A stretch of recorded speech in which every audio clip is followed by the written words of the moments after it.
नमस्कार दोस्तों, मैं दीप बहुगुणा स्वागत करता हूं आपका अपने YouTube चैनल पे। और आज की वीडियो में दोस्तों मैं आपको बताऊंगा देहरादून के बारे में। सर्वप्रथम मैं आपको बताता हूं देहरादून का इतिहास। तो सिखों के गुरु राम राय ने 1676, या आपको ये डेट याद रखनी है, कब 1676 में वो करतारपुर पंजाब से यहाँ आए थे। ठीक है, ये करतारपुर कौन सा है? ये करतारपुर कॉरिडोर आपने सुना होगा, उसी की बात यहाँ पे हो रही है।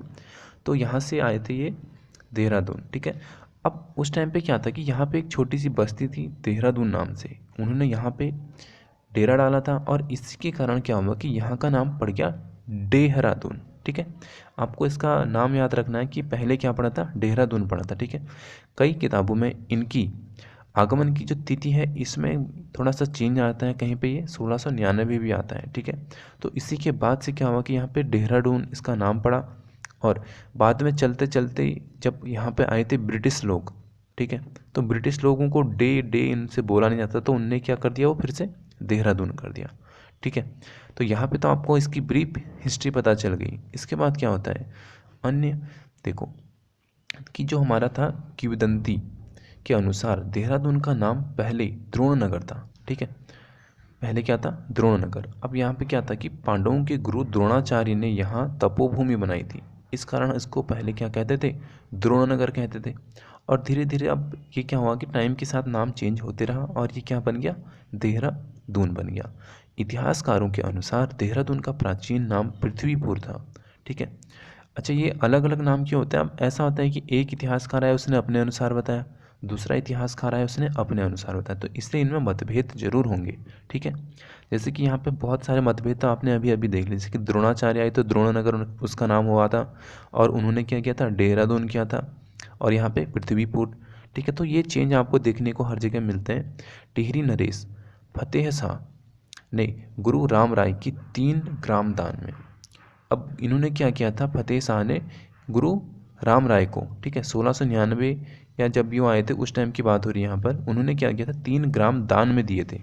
ठीक है, क्या दिए थे, 3 ग्राम दिए थे दान में। और 1636 में शाहजहां के सेनापति नवाजत खान ने दून घाटी पर आक्रमण किया था। ठीक है, अच्छा देहरादून जो है वो कहाँ बसा है, दून घाटी में बसा है। और उस समय जो है कि गढ़वाल की जो संरक्षिका थी वो कौन थी, महारानी कर्णावती थी। ठीक है, कर्णावती की आपने कहानी जरूर सुनी होगी, वैसे आगे भी आपको पढ़ाऊंगा, लेकिन फिर भी आई होप कि आपने कर्णावती की कहानियाँ जरूर सुनी होंगी। ठीक है, प्रदीप शाह के समय रोहिला सरदार, किस ये जो रोहिला सरदार हैं इनमें से कौन सबसे इम्पोर्टेंट थे, वो थे हमारे नजीब दौला। इन्होंने क्या किया कि दून क्षेत्र में आक्रमण किया और 1770 ईस्वी तक यहाँ पर राज किया। ठीक है, राज उन्होंने कब तक किया, 1770 तक। ठीक है, तो यह आपको याद रखना है। और 1699 में गुरु राम राय, अब ठीक है ये अभी हमने देखी ना डेट, वहाँ पे क्या हो रही है, कॉन्फ्लिक्ट हो रही है, एक वहाँ पे 2 डेटें मैंने आपको बताई थी, तो कॉन्फ्लिक्ट होंगी यहाँ पे। ठीक है, क्योंकि क्या है, फिर से बहुत सारे इतिहासकार है, उन्होंने अपने अपने अनुसार लिखा, तो उसी में यहाँ पे कॉन्फ्लिक्ट देखने को मिलती है। ठीक है, 1999 में गुरु राम राय ने यहाँ पर क्या किया कि मुगल शैली में, ठीक है, आपको ये शैली याद रखनी है, कौन सी शैली है, मुगल शैली में गुरुद्वारा की नींव रखी। और 1700, यहाँ पे देखो आप, 1785 में गुलाम कादिर ने देहरादून क्षेत्र में आक्रमण किया और उम्मेद सिंह को यहाँ का गवर्नर बनाया। किसको बनाया है गवर्नर, उम्मेद सिंह को। ठीक है, तो ये कह सकते हो आप, पहला गवर्नर कौन था देहरादून का, उम्मेद सिंह था। और प्रगुन्न शाह ने अपनी पुत्री का विवाह उम्मेद सिंह के साथ किया, और क्या हुआ कि उसे यहाँ का स्थायी शासक नियुक्त किया। तो अब यहाँ का अब स्थायी शासक कौन है, उम्मेद सिंह। ठीक है, प्रबुद्ध शाह के मंत्री रामा धारणी ने दून क्षेत्र को व्यवस्थित करने का प्रयास किया। रामा व धरणी, ठीक है, ये 2 लोग हैं, इन दोनों का वध पराक्रम शाह ने करवाया। किसने करवाया, पराक्रम शाह ने।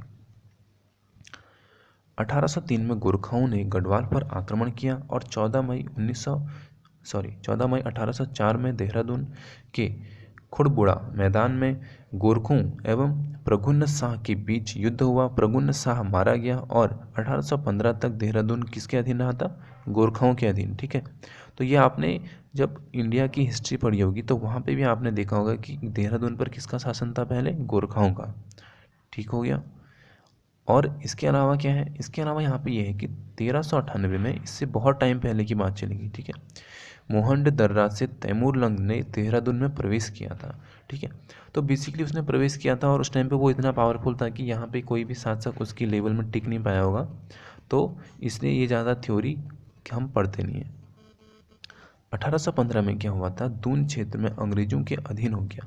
तो 1815 में दून क्षेत्र किसके अधीन हो गया, अंग्रेजों के दिन। अच्छा, आपने सुना होगा एंग्लो गोरखा आक्रमण, ठीक है। तो जब एंग्लो गोरखा आक्रमण हुआ था 1814-15 के आसपास, तो उसी में क्या हुआ था कि देहरादून किसने हथिया लिया था, अंग्रेजों ने, ठीक है।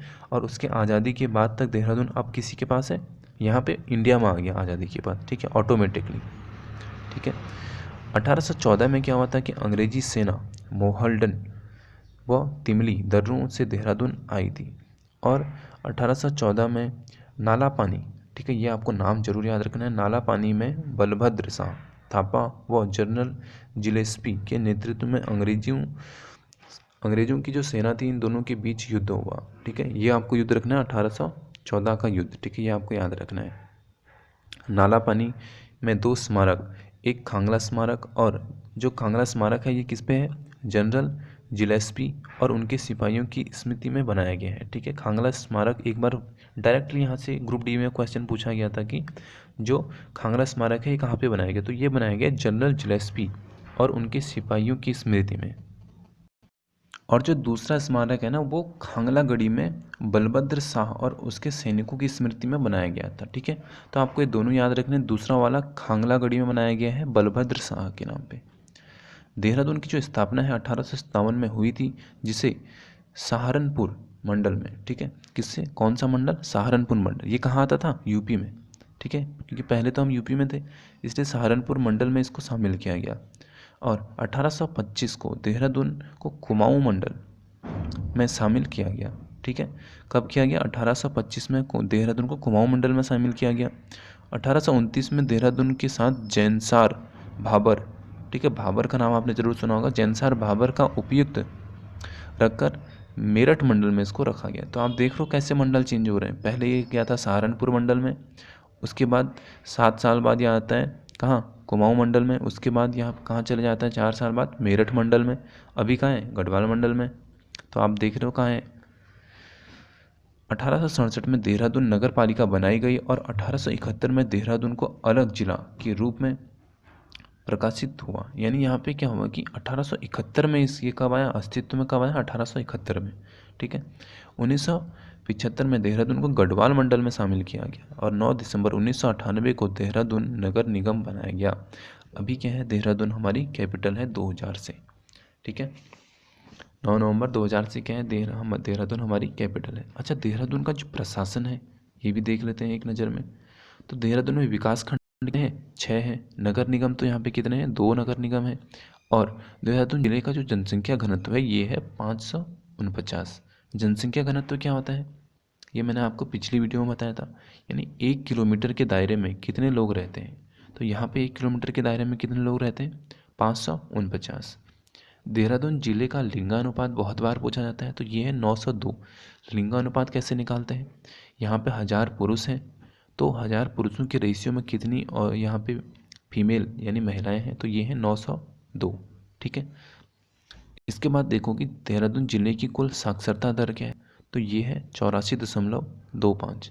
पुरुष साक्षरता दर है 89.40 और महिला की है 78.54, ठीक है। देहरादून जिले की कुल जनसंख्या बहुत बार पूछी जाती है, तो यह है लगभग 17 लाख। देहरादून जिले की 10 की वृद्धि क्या है, 32.33%। और देहरादून उत्तराखंड की अस्थायी राजधानी है, ठीक है, अस्थायी है, आपको ये याद रखना है। भले ही अभी समर और विंटर का पंगा चल रहा है, लेकिन फिर भी ये अस्थायी बन गई थी कब, 2000 में। लेकिन उसके बाद से आज तक क्या है कि इतनी हिम्मत ही नहीं है किसी में कि वो चेंज कर सके। क्यों, क्योंकि बहुत ज़्यादा खर्चा आता है कैपिटल को शिफ्ट करने में। जबकि कैपिटल शिफ्ट करने में क्या होता है, कभी कभी मुख्यमंत्री भी बदल जाते हैं। देहरादून जिले का क्षेत्रफल 3088 वर्ग मीटर है, ठीक है, वर्ग किलोमीटर है, 3088 वर्ग किलोमीटर, आपको ये याद रखना है कितना है, ठीक है। और क्या है कि साक्षरता में राज्य में प्रथम स्थान देहरादून जनपद का है। यानी सबसे ज़्यादा साक्षर व्यक्तियों की अगर हम बात करें तो वो कहाँ से निकलते हैं? देहरादून से। महिला साक्षरता की दृष्टि से प्रथम स्थान पर भी है, ठीक है। यानी महिला साक्षर सबसे ज़्यादा यहीं से निकलती हैं, और टोटल साक्षर अगर हम देखें तो वो भी कहाँ से निकलेंगे? देहरादून से। देहरादून जनपद में नगरीय जनसंख्या 55.52% है, ठीक है। देहरादून में विधानसभा क्षेत्र देख लो आप, 10 विधानसभा क्षेत्र हैं यहाँ पर। बेसिकली नाम इनके नहीं पूछते, लेकिन फिर भी अगर आप देखना चाहो तो यहाँ पे देख सकते हो, ठीक है। इंपॉर्टेंट कौन सा है? राजपुर और चक्राता का। क्यों? क्योंकि ये क्या है कि SC और ST के लिए रिजर्व हैं, इसलिए। और तहसील कितनी है? 7 हैं। विकासखंड 6 है, ठीक है। आपको इतना याद रखना है। बाकी अगली वीडियो में मैं आपको क्या बताने वाला हूँ, अगली वीडियो में हम देखने वाले हैं देहरादून जनपद की जो भौगोलिक स्थिति है इसके बारे में, ठीक है। तो गाइज़ मिलते हैं आपको अगली वीडियो में, तब तक के लिए जय हिंद, जय भारत।